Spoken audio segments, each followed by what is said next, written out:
사람은 초심을 잃지 말아야 합니다. 무언가 새롭게 시작하는 사람들은 늘 이렇게 말하죠. 초심을 잃지 말자 합니다. 예, 첫 마음 중요합니다. 처음 가졌던 생각, 처음 가졌던 나의 목표나 목적, 삶의 어떤 기준 중요하면 이거 잃지 말아야 됩니다. 이거 잃어버리면 표리하게 됩니다. 이런 망망대해를 항해하는 배에 나침반이 고장난다든지 GPS가 만약에 고장난다면 길이 없습니다. 물론 뭐 밤에 별을 보고 달을 보고 찾아간다 하지만 그러나 이거는 아니죠. 그죠? 힘듭니다. 표류하게 되고요. 어렵습니다. 그래서 무엇인가 우리의 삶에 딱 기준이 될 만한 목적, 목표, 바라봐야 될 어떤 주 대상이 분명해야 넘어지지 않습니다. 그죠? 그것을 날마다 늘 중간중간 점검을 해야 합니다. 우리 학생들의 중간고사, 기말고사를 통해서 우리가 공부하게 되니까 실력이 붙는 것이죠. 그래서 이 첫 마음, 첫 목적, 이 초심대로 가고 있는지가 참 중요합니다. 제가 이런 이야기를 자주 듭니다. 어떤 두 사람이 눈길을 걸어가면서 누가 똑바로 가느냐 이렇게 내기를 했다고 합니다. 그래서 이제 어느 지점까지 와서 돌아보니까 한 사람은 그냥 막 나름대로 왔는데 좀 비틀비틀 뱀 기어가듯이 이렇게 왔는데 어떤 사람은 이렇게 또 빠르게 왔더라는 것이죠. 그래서 삐뚤삐뚤 걸어온 사람은 옆 사람이 어떻게 해서 그렇게 바르게 걸었느냐. 나는 딱 내 발자국을 계산해서 왼 발자국에서 오른 발자국을 딱 계산해서 방향도 똑바르게 하고 이렇게 탁탁 걸어왔는데 너는 아까 대충 가는 것 같으면 어떻게 똑바로 왔느냐 하니까 이 똑바르게 온 사람이 뭐라고 하면 나는 첫 출발할 때 저 끝에 있는 저 소나무만 보고 왔다라는 것이죠.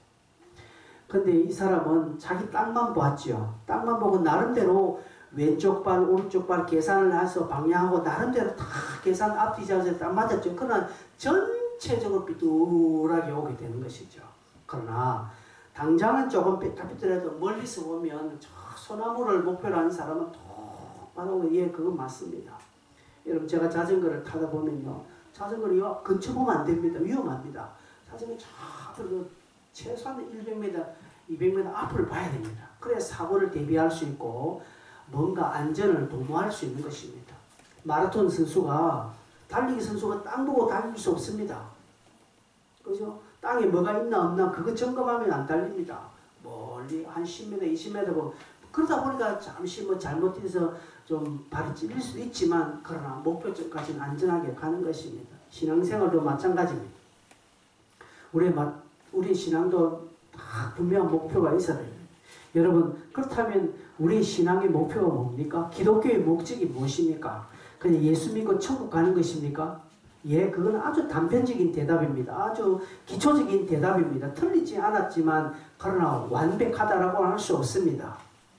우리가 단순하게 예수 믿고 천국 가는 것이 우리의 이 기독교의 최종 목적이라면 이렇게 살 필요는 오늘 교회 안 나와도 됩니다. 여러분. 마음 놓고 살아도 됩니다. 적당한 때 이미 내가 예수를 믿었으니 이미 내가 예수 믿어놓은 거 맞고 나를 위하여 주님이 십자가 지시고 부활하신 걸 내가 믿고 내가 하나님 자녀가 되었으니 이제는 좀 인생을 여유롭게 마음대로 살다가 늦지막히 나의 어떤 인생이 종말쯤 돼서 그때서 하나님 하면서 그제 신앙생활 하다가 그냥 죽으면 천국 가요. 그 사람 그렇게 해도. 근데 그게 목적이냐? 아니라는 사실입니다. 그것이 목적이면 성경의 수많은 가르침, 주님의 교훈들이 필요 없습니다. 그러나 주님은 그렇게 말씀하지 않았죠. 만약에 이런 것이 목적이라면 우리 주님께서도 우리에게 네가 오른쪽 뺨을 맞으면 왼뺨 들려대라, 옆 사람이 오리를 가자 하면 십리 가라, 이런 말 하실 필요가 없습니다. 그거 그냥 막 다 무시해버리라. 너는 예수 나만 잘 믿고 그냥 천국만 가자. 이렇게 말씀하셨을 건데 주님은 그렇게 말하지 않았습니다. 성경의 모든 가르침이 그렇습니다. 그 가르침은 다 땅에 초점을 두고 있습니다. 씨를 뿌리는 비유도 마찬가지입니다. 종말도 마찬가지입니다. 예수님은 친구가 겉옷을 달라고 하면 속옷까지 내어주라는 것이죠. 너희들이 핍박하고 너희들 괴롭게 하면 나를 핍박할 줄 알고 너희는 인내해라. 그리고 너희는 서로 사랑하라. 이렇게 주님은 강조하셨습니다. 그게 뭐겠습니까? 단순하게 우리가 예수 믿고 그냥 천국 가는 것이 주 목표가 아니다라는 말씀이지요. 주님은 우리가 이 땅에서 하나님의 뜻을 이루고 또 하나님의 그 뜻 안에 살기를 원합니다.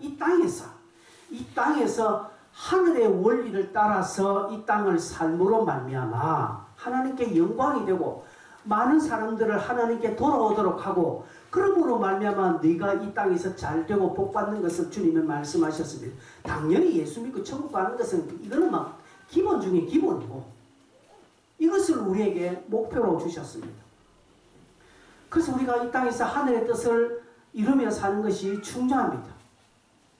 그것을 저는 두 가지로 딱 캐치했죠. 하나는 예배자, 하나는 증인입니다. 예, 성경은 이 두 가지로 모든 것을 기계를 수 있다고 볼 수 있습니다. 하나님은 우리를 예배자로 부르셨습니다. 그리고 증인으로 보내셨습니다. 이게 이 목적대로 사는 것이죠. 이 목적대로 살면서 그 밑에 세세하게 실천 목표들이 있다는 것이죠. 우리가 이 땅에서 하늘의 뜻을 이루며 사는 것이 중요합니다. 그게 뭐겠습니까? 그러면 무슨 말인가는 알겠는데 하늘의 목표를 하늘의 뜻을 이루며 사는 것이 뭡니까? 라고 물으신다면 저는 오늘 부활절이니까 당연히 부활신앙으로 사는 것이다 라고 말씀드립니다. 부활의 삶으로 부활로 사는 것입니다. 그럼 또 부활로 산다라는 게 무슨 말일까요? 여러분 부활이라는 것이 무엇입니까? 다시 사는 것을 말하는 거지 않습니까? 다시 산다는 것이죠. 지금 삶에서 다시 사는 것을 말씀합니다. 주님은 이 땅의 것은 썩었다라고 말합니다. 이 땅의 것은 영원하지 않다라고 말합니다. 성도가 이 땅의 것으로 땅의 기준으로 사는 것은 죽은 것입니다. 그래서 부활로 산다는 것은 이 땅의 것으로 사지 말고 하늘의 것을 살면 썩지 않고 영원하게 되기에 그건 부활의 삶으로 산다라는 것입니다. 즉 오른밤 맞았는데 너도 오른밤 돌려치면 땅의 것입니다. 썩습니다. 그건 아무 남지 않습니다. 그러니까 오른밤 맞았는데 그럼 왼밤 돌리면 그건 하늘의 것으로 살기 때문에 영원히 산다라는 것입니다. 그 네가 부활로 산다라는 의미입니다. 오리를 가자고 하니까 심리까지 가주는 거, 예, 오리까지 가주는 거예요. 불신자들도 같이 해줍니다. 그러나 심리 들어가는 거. 그러나 하늘로 살기 때문에 그 썩지 않는 것이 그것이 곧 부활로 삶을 사는 것입니다. 세상이 우리를 핍박할 때에 나도 힘이 있어서 나도 응당 그 많은 능력이 있어서 배로 갚아줄 수 있습니다. 우리 또한. 그렇죠? 나도 배로 갚을 수 있지만 배로 갚지 않고 그 수고를 내가 감당하는 겁니다. 부활로 삶을 살기 때문에 그렇다는 거죠. 하나님은 이렇게 살아라고 말씀합니다. 이게 부활의 삶이고 이렇게 삶을 사는 것이 목적대로 목표대로 초심을 잃지 않고 사는 것입니다. 제가 아무리 우리 교회가 아무리 세례식을 삐까뻔쩍하게 하고 부활절을 막 멋지게 선겁도 하고 부활절에 무슨 잔치도 하고 선물도 풍성하게 주고 그리고 장례식도 잘 한들 그러나 우리 개개인이 내가 있는 곳에서 내가 거하는 삶의 터전에서 부활의 삶을 살지 않고 교회당 안에서는 그렇게 하는데 삐까뻔쩍하게 초심대로 교회당 안에서는 가는데 내가 직장에서는 한 대 맞았다고 나는 두 대로 돌리고 오리를 가져가니까 미쳤나 내가 니하고 오리를 가나 이렇게 삶을 산다면 아니라는 것이죠. 이거는 목표대로 사는 것도 아니고 주님 영광을 돌리는 삶이 아닙니다. 이 정도 말하면 오늘 설교 다 했습니다. 그러나 부활주일 오늘 다시금 여러분에게 제가 조금 오늘은 좀 재미없고 딱딱하고 무겁게 오는 설교를 좀 하게 될 것입니다. 왜냐하면 부활이라는 의미 자체가 기독교의 교리 중에 교리고 핵심 중에 핵심이고 뼈대 중에 뼈대이기 때문에 그렇습니다.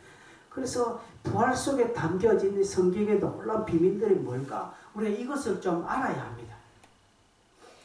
여러분 내가 몰고 다닌 차의 모든 그런 기능과 차의 또 모든 그 시스템을 내가 다 알아서 차를 몰고 갑니까? 나는 차에 대해서 아무것도 몰라요. 그죠? 그렇지만 꼭 내가 해야 될 게 하나 있습니다. 차에 대해서 내가 아무것도 모르지만 꼭 해야 될 것 하나, 기름 넣는 것을 내가 해야 됩니다. 여러분, 차 기름 떨어지자고 내가 정비소 가서 기름 넣어주세요 하면 정비소 사람들 뭐라 하겠습니까? 네가 넣으라는 것이죠. 그러나 엔진오일이 떨어졌다든지 뭐 자동차 브레이크 라이닝이 닳았다든지 그건 정비소 가면 해줍니다. 여러분, 차에 기름 넣는 것 같이 이 부활의 의미, 부활에 담겨진 놀라운 성경적 가르침은 내가 날마다 되새기고 깨닫고 알아가야 됩니다. 그게 오늘 본문에 딱 기본적으로 해주는 말씀인 것 같습니다. 베드로전서 1장 3절 4절, 물론 그 이하도 읽어져 있지만 3, 4절에 여기에 있는 표현을 가지고 좀 몇 가지를 좀 생각해 보자 합니다. 여러분, 베드로 전서는 AD 한 64년경 63년에서 65년 그 사이에 기록되었다라고 하면 이때가 어느 때인가? 네로의 핍박이 절정기입니다. 여러분 아시죠? 이름 들어서 알죠? 네로. 그죠? 네로의 핍박은 엄청납니다. 네로의 핍박에 처한 로마에 있는 성도들에게 이 편지를 보냈거든요. 그 당시 이 편지를 받아보는 성도들을 여러분 한번 생각해 보십시오. 가장 핍박에 그 당시 AD 64년경에 네로가 로마를 불태워버렸습니다. 그래서 이 불태운 이 장본인을 유대인으로 지목하고 예수쟁이를 싹 다 잡아 죽이는 그때거든요. 그때에 이 편지를 성도들에게 보냈다는 거지. 이 성도들이 이 편지가 눈에 보일까요? 안 보일까요?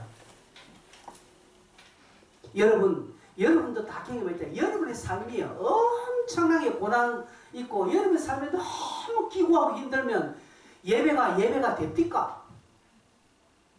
설교가 들립니까? 여러분 내일 엄청난 여러분의 삶에 귀중한 일이 있고 엄청난 일이 있다면 오늘 설교 이 자리에 앉아서도요 예배 안 됩니다. 이 자리에 아무리 맛있는 밥을 먹어도 그 밥은 머리 씹는 것 같고요.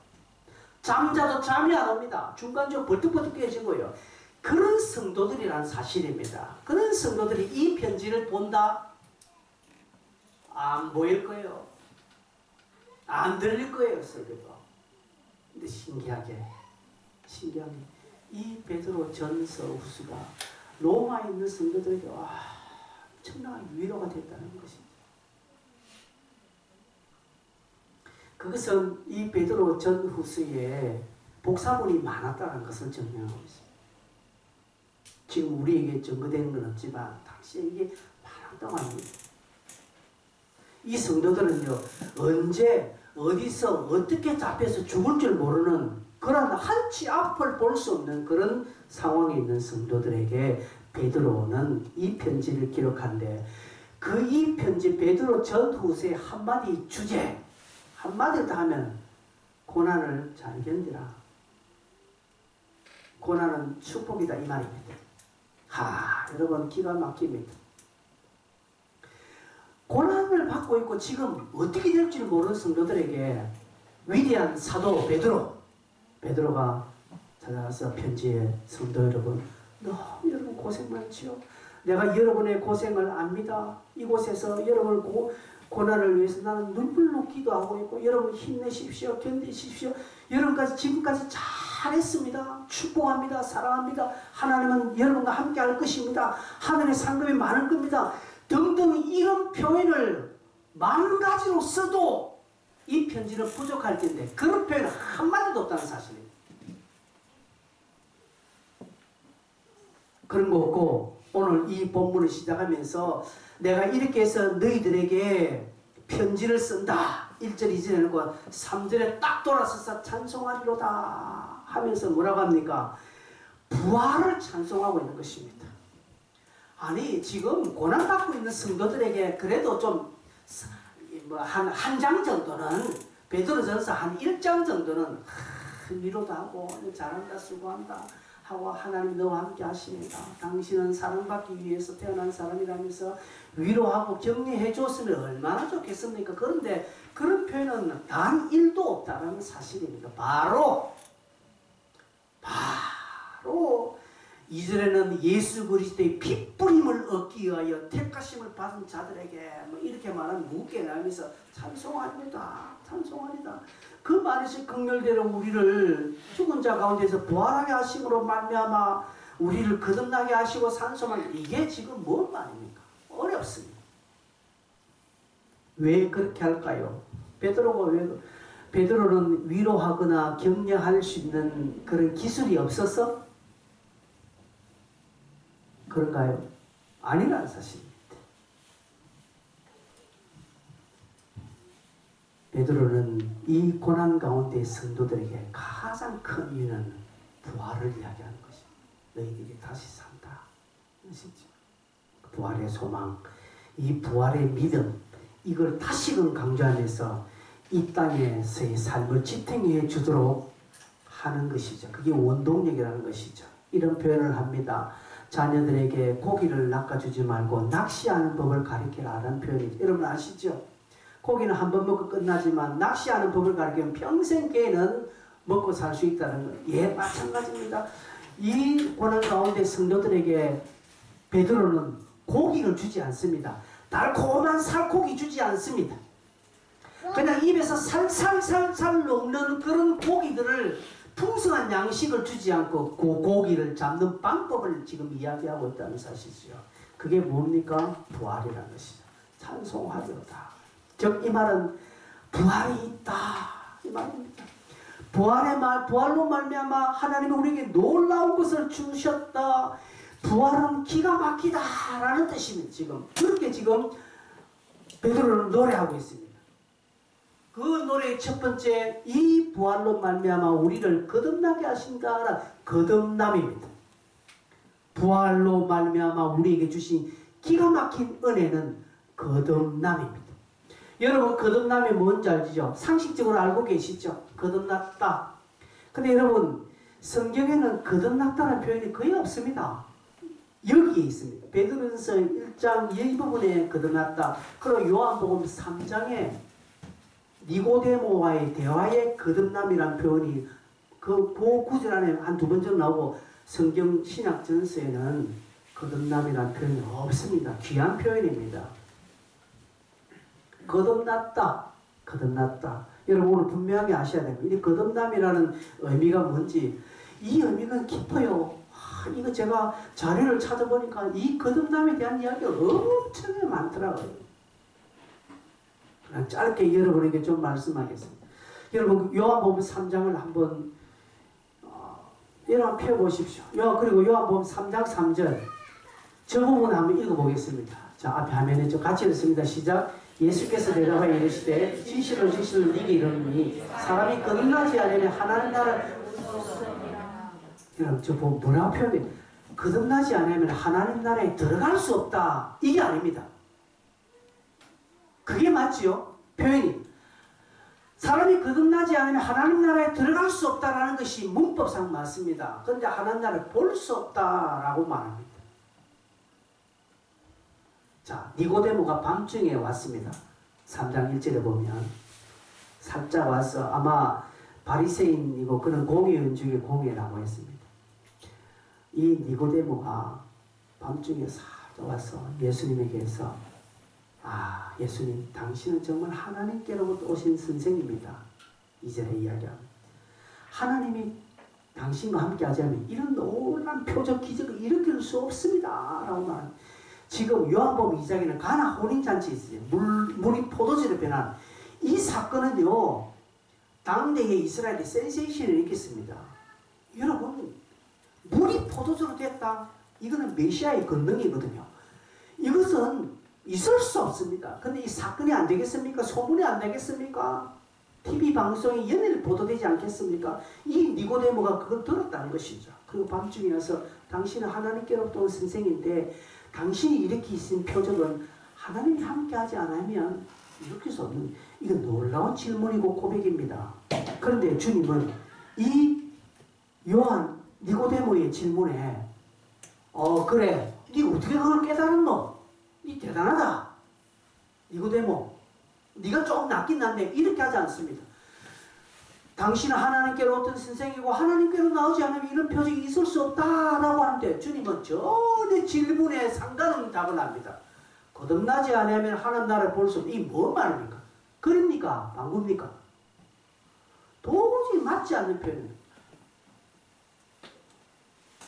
이는 반전이죠.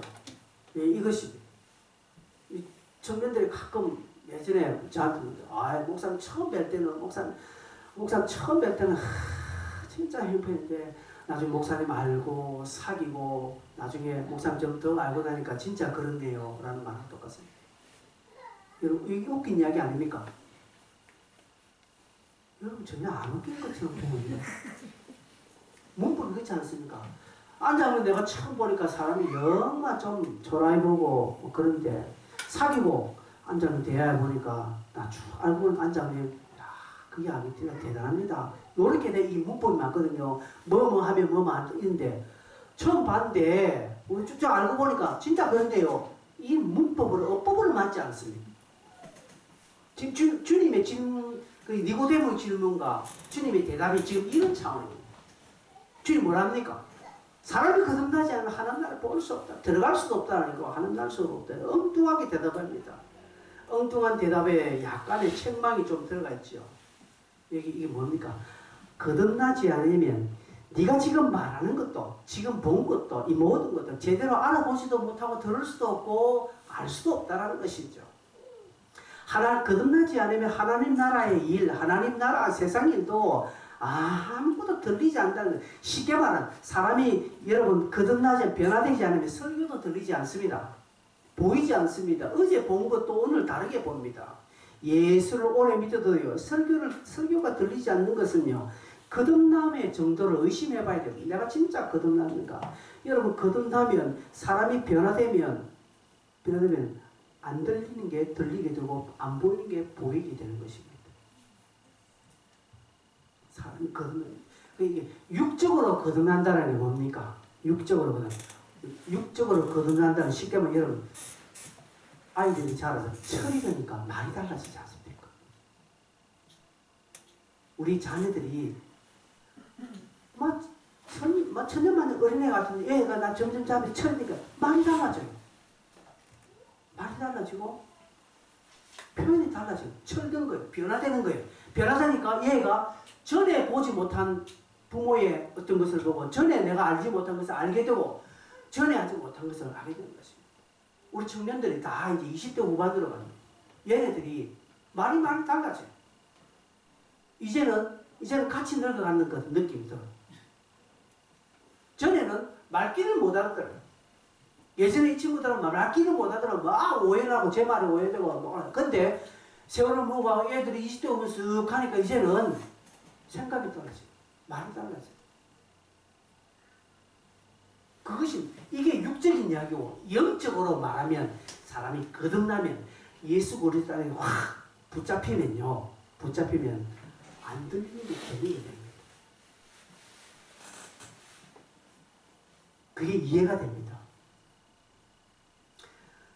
오늘 제 설교 이런 게 들리죠? 지금 당최 무슨 이야기인지 모르겠다는 사람은 이거 한번 의심해 봐야 됩니다. 근데 여러분 지금 다 들릴 거예요. 뭔 말인지 알 거예요. 우리는 그러기에 거듭난 사람임에는 틀림이 없습니다. 근데 문제는 뭐냐? 니고데모는 당시 거듭나지 않아서 그렇다 하지만 우리는 거듭났음에도 불구하고 왜 때로는 못 알아듣고 왜 때로는 못 볼까요? 그런 경우가 가끔 있습니다. 왜 그럴까요? 십자가 앞에서 자기를 부인하지 않기 때문에 그렇습니다. 영광은 좋아하는데 고난은, 헌신은, 수고는, 대가지불은 원하지 않는 것입니다. 예수 믿는 것이 때로는 내게 손해로 다가오니까 그 십자가 안에서 자기가 부인이 안 되는 거예요. 부인이 안 되는 거예요. 그러니 부활로 말미암는 은혜가 부족한 것입니다. 뭐가 부활이란 것입니까? 부활절에 계란보다는 저게 현금을 쫙 쌓아올렸어. 여러분 가실 때 가실 때 5만 원짜리 수표 2장씩 꼭 가져가십시오. 한 장은 여러분, 한 장은 다른 사람 주라면 다른 사람에게 한 장 주겠습니까? 하면서 역시 부활처럼 뭔가 달라 하면서 막 손에 잡히는 부활이 여러분 아니겠습니까?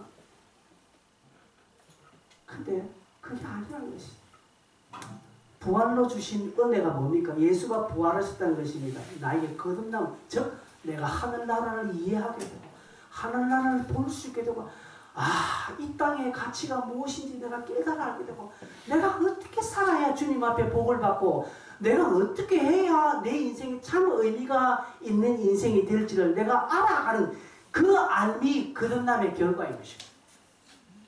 그게 두 번째로 베드로가 우리를 거듭나게 해서 산소망이 있게 한다는 부활로 말미암아 두 번째 따라오는 것은 산소망인데 이 산소망은 앞에 거듭남의 결과입니다. 조금 전에 제가 말씀했습니다.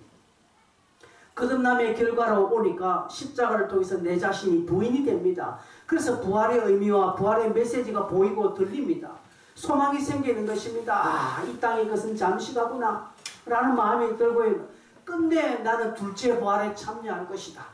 이 땅의 첫째 부활에 참여하였지만 그러나 끝내 우리에게 주시는 주님이 오실 때 둘째 부활에 나는 들어갈 것이다. 그러니 이 땅에서 내가 잘 먹고 잘 사는 것도 좋겠지만 이 땅에서 내가 하나님의 뜻을 이루고 하나님의 의를 이루는 것이 더 가치가 있는 일이겠구나 라고 하면서 그 가치에 나의 시간과 정성과 물질을 쏟는다는 것이죠. 여기에 귀가 커지고 여기에 눈이 넓어지게 된다는 게 소망이 있기 때문에, 즉 산소망이 있기 때문에 그렇습니다. 사도 바울이 이것을 깨달음으로 말미암아 자기에게 있는 놀라운 화려한 스펙을 배설물로 여긴 이유가 뭡니까? 그게 소용이 없고 재다른 것이 아니라 주님이 내게 주신 이 산소망에 비하면 내가 가진 이 땅에서 가진 스펙들은 그 버려도 아깝지 않다는 것이죠. 여러분 그렇지 않습니까? 여러분 가정에 좋은 물건이 하나 딱 들어왔습니다. 괜찮은 거 오면 전에 쓰던 거 버리겠죠. 오늘 여러분 저기 칼 세트 받아가시면 저기 나 집에 쓰다 보면 집에 옛날에 쓰던 그런 칼 버리게 됩니다. 비교가 딱 되지 않습니까? 훨씬 좋거든 이게. 그리고 새 거고 하니까 옛날 거 버리는 것처럼 그렇습니다. 산소망이 있는 사람은요 하늘나라의 가치 십자가 아래에서 자기를 부인하고 난 뒤에 따라오는 영적인 희열 그 변화의 그 은혜가 있기 때문에 전에는 내가 이것을 깨닫지 못했는데 철이 없어서 알지 못하고 그러나 이제는 그 거듭남의 은혜를 알고 나니까 이것이 보이더라는 것이죠. 그리고 이것들을 가만히 정상을 산소망을 따라가는 것입니다. 예전에는 그냥 월급 많이 준다고 하니까 주일이고 뭐가 아무 관계없이 막 직장 가는데 이제는 이 거듭남의 소망을 알고 산소망이 생기니까 월급 많이 줘서 상관없다. 내가 주일을 지킬 수 있는 것. 어제 미수하고 이야기하면서 니 내년에는 어디 3교대 이야기하면서 니 교회 안 넣고 하니까 미수가 교회에서 자지요 이렇게 하더라. 교회에서 살지요. 여러분 이게 뭡니까? 영적으로 철이던 게 2년 전에 1년 전에 미수가 저런 말 할 수 있을까요? 변한 거예요. 이 거듭남의 은혜를 아니까 변하는 것입니다. 평안에도 마찬가지입니다. 여기 있는 청년들 다 마찬가지. 이제는 말이 달라져. 얘네들은 전에 했던 말하고 달라요. 예전에는 평안에 내한테 달라고 했는데 지금은 안 달라요. 내 말을 이해하고 그래야죠. 하지 못하는 그런 형편이 있으니까 안타까움이 있지만 내 말을 이제 이해를 하고 그래 해야 된다는 거 안다는 것이죠. 이게 산소망이라는 것이죠. 예전에 오래전에 여러분에게도 한 보여준지 모르겠습니다. 우리 아이들하고 했는데 그때 다이아드라는 다큐멘터리를 같이 한번 본 적이 있습니다. 우리 한국에서 미국으로 유학한 MIT 공대생입니다. MIT 공대생 그 SBS 기자들이 가서 이 MIT 공대 한국 유학생들 촬영했는데 하루 24시간 중에 20시간을 공부하는 거예요. 4시간도 참 그 시험 기간에 아이들 막 학교 도서관 공부하는 죽으라고 하는데 이 도서관에는 못 들어가니까 SBS 기자 촬영 감독이 바깥에서 카메라를 주먹 땡겨서 아이를 공부하는데 카메라 기자가 못 견디는 거예요. 8시간 꼼짝을 공부하고 있는 거예요. 기자가 미치는 거예요. 그래서 나중에 이 PD가 아이들 인터뷰하면서 그 MIT 공대 미국 아주 유학 왔는데 연애도 하고 싶고 놀러기 좋은 곳 놀러 가고 싶고 막 이렇게 하고 싶잖아요. 그 이 아이 21살짜리가 왜 그런 마음이 없겠느냐. 나도 그러고 싶다. 근데 이 아이가 진짜 진리의 말을 합니다. 나의 미래가 오늘 나의 수고를 갚아줄 겁니다. 멋진 표현 아닙니까? 나의 미래가 오늘 나의 수고를 보상해 줄 겁니다. 저는 그때 그 말 듣고요. 21살짜리가 전략이 하다. 모르겠습니다. 작가가 그렇게 써준지 모르겠습니다. 작가가 써주지 않았을 거예요. 이게 뭡니까? 주와 함께하는 우리의 영적인 미래가 오늘 여러분이 수고를 하시고요. 갚아주실 겁니다. 그거 보고 산 사람이 산 소망이 있는 사람입니다. 땅에 공부하는 것도 그런 미래의 소망을 두고 살아가는데 영적인 것에 마음을 든 저와 여러분의 소망이 땅의 소망과 비교가 되겠습니까? 아니요. 갚아주실 것입니다. 주님은 아신다고 했습니다. 너희의 눈물을 닦아주겠다라고 하셨습니다. 여러분, 이 부활이 우리에게 소망을 주었다는 그 소망, 어떤 소망입니까? 땅에 내가 취하고 있는 모든 기쁨보다 더 좋은 기쁨이 있고, 내가 고생하고 내가 수고하고 내가 헌신할 이 모든 것들 다 과감하게 부인할 만한 가치가 하나님 안에 있기 때문에 달려가는 거예요. 부활이 이렇게 우리에게 소망을 줍니다. 마지막 세 번째로 유업을 잊게 한다라고 말하면 4절에 썩지 않고 더럽지 않고 새하지 않은 유업을 잊게, 옛날 성경 개역 한글판에는 기업을 얻게 하신다라는 표현은 기업이나 유업이나 같은 표현입니다. 기업이 뭡니까 또? 여러분 찬송가 435장에 나의 영원하신 기업 생명보다 귀하다라고 찬송해서 했는데, 여러분 그때 영원한 기업이 뭡니까? 뭘 기업으로 알고 그 찬송 부릅니까? 여러분의 영원하신 기업이 뭡니까? 부모가 여러분에게 어떤 사업 기업체를 물려줬습니까? 아무것도 없잖아요. 그런데 무슨 기업요? 성경에서 말하는 기업이라는 표현은 광범위합니다. 구약에는요, 소유물로 의미합니다. 부모가 자식에게 물려준 재산, 특별히 가나안 땅, 이스라엘 12지파에게 땅을 기업으로 주셨다 할 때 그 땅이죠. 그죠? 결국 구약적인 의미는 하나님께서 이스라엘 백성들에게 나눠주신 선물입니다. 근데 신약에서는요, 그런 것이 아니라 영적으로 이것이 이해가 되어서 믿음으로 얻는 의, 구원, 하나님의 나라, 하나님의 영광을 이야기합니다. 고린도전서 6장 10절에 보니까 사도 바울이 이렇게 말합니다. 도적이나 탐욕을 부린 자나 술 취하는 자나 모욕하는 자나 속여 빼앗는 자들은 하나님의 나라를 유업으로 받지, 유업을 하나님의 나라라고 이야기합니다. 하나님의 나라, 즉 천국을 이야기하는 것이죠. 근데 단순하게 어떤 물리적인 그런 것을 말하는 게 아닙니다. 에베소서 1장 18절에는 사도 바울이 또 이야기합니다. 이는 그가 모든 지혜와 총명을 우리에게 18절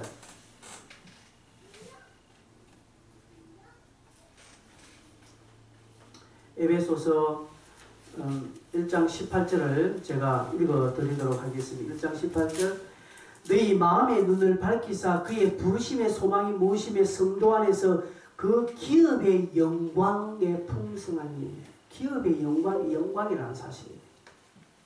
구약은 소유물에 해당되는 의미지만 신약은 영적으로 해석해서 하나님의 나라, 하나님의 영광, 그 믿음으로 말미암는 의를 기업으로 말합니다. 즉 저와 여러분이 가지고 있는 이 믿음의 삶을 말하는 것입니다. 이 믿음, 즉 아브라함이 믿음으로 말미암아 의롭게 여긴 그 의가 오늘 우리에게 유업으로 전성전성을 내려와서 오늘 우리에게 주셨고, 그래서 나 또한 믿음으로 말미암아 하나님 앞에 의롭다 된 것입니다. 우리는 허물이 많고 죄가 많습니다. 우리는 죄인이 많습니다. 그러나 땅의 법으로는 그렇게 할 수 있지만 하늘의 법으로는 우리는 의인이라고 부릅니다. 의인이다. 믿음으로 말미암아 우리는 구원받았다는 것이 땅의 원리는 이해가 안 됩니다. 어떻게 예수 믿으면 천국 가노? 저렇게 나쁘고 형편없는 그리고 한평생 강도짓하고 나쁜 놈인데 어떻게 마지막 날 당신의 나라에 임할 때 나를 기억하소 그거 한마디 했다고 그 사람이 천국 가냐? 이거는 말도 안 된다라고 합니다. 예, 땅의 원리로 땅의 시각으로 땅의 법으로는 말도 안 되고 이거는 가짜라고 이야기할 수밖에 없습니다. 그러나 이 땅의 것이 무엇입니까? 이 땅의 이론과 이 땅의 가치나 이 땅의 것은 썩었고 죽은 것입니다. 이것 가지고 하늘나라 갈 수 없다는 것입니다. 하나님은 이것 인정하지 않습니다. 우리가 하나님 나라 갈 때에 내가 이 땅에서 어느 대학을 나오고 내가 어느 직장에서 내가 일하고 내가 이 땅에서 얼마나 내 돈으로 내가 많은 사람을 구제하고 내가 이 땅에서 얼마나 착한 일을 많이 했는데 왜 나는 천국에 못 갑니까? 라고 할 때에 하나님은 너는 예수 믿지 않기 때문에 모른다는 것이죠. 이게 하나님의 법이, 저 영원하신 법이 그렇다니까. 이 땅에는 영원하지 않다는 것이죠. 그렇기 때문에 우리가 어느 법을 따라가야 됩니까? 하나님의 법을 따라가야 되는 것이죠. 그게 뭡니까? 믿음의 의라는 것이죠. 이 기업이라는 것이죠. 이 기업을 내가 받았고 이 기업을 나뿐 아니라 우리 자녀들이 이 기업 안에 들어오도록 해야 되고 내 주변의 일가 친지들, 내 전도 대상자들 또한 이 기업 안에 들어와서 나와 똑같은 은혜를 누리고자 하는 것이 전도입니다.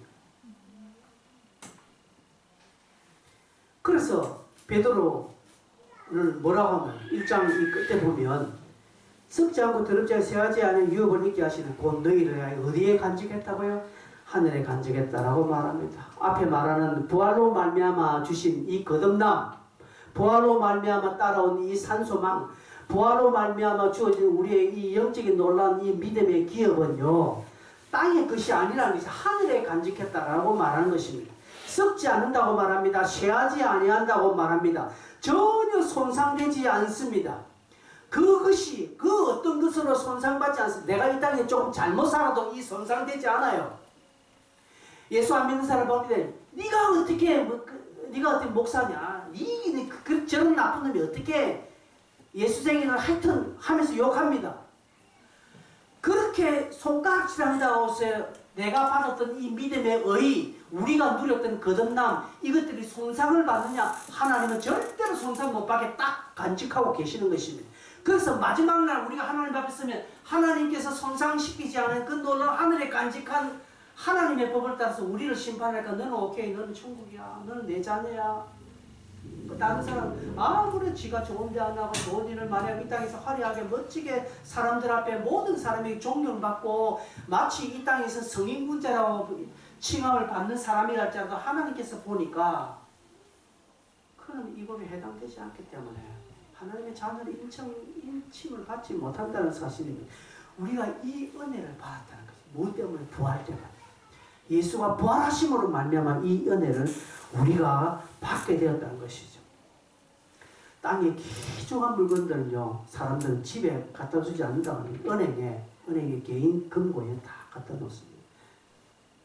그런 것처럼 우리가 받았던 부활로 말미암아 누렸던 이 놀라운 은혜, 거듭남, 산소망, 기업, 이것을 하나님께서는 하늘나라의 귀한 은혜에 다 보관하는 것. 세상의 그 같은 가치나 세상의 그 같은 법이 이것을 침해하지 못하도록 바꿀 수 없습니다. 땅에서 1심, 2심, 3심, 4심, 5심, 6심, 10심, 20심까지 재판한다 하더라도 이것에 이 결정은 흔들릴 수 없다는 것이죠. 그래서 예전에 옥하는 목사님은 아무도 흔들 수 없는 나의 구원이라는 로마서의 책 제목을 쓰지 않습니다. 그렇습니다. 흔들 수 없습니다. 저와 여러분이 얻은 구원은 그 어떤 것이 흔들 수 없습니다. 사단이 흔들 수 없어요. 비록 우리가 사단에게 넘어진다 할지라도 그것은 흔들릴 수 없다는 것이죠. 어떤 그 상황에서 여러분이 이 세 가지를 믿을 때만 믿습니까? 아멘 해보세요. 믿습니까? 이 세 가지가? 여러분이 믿음의 고백을 당당히 하셔야 됩니다. 그럼 이제 말씀을 마쳐야 됩니다. 오늘 이 내용이 여러분에게 피부적으로 와닿는 실질적인 내용이 아니라서 좀 이해도가 어떻게 되는지 모르겠습니다.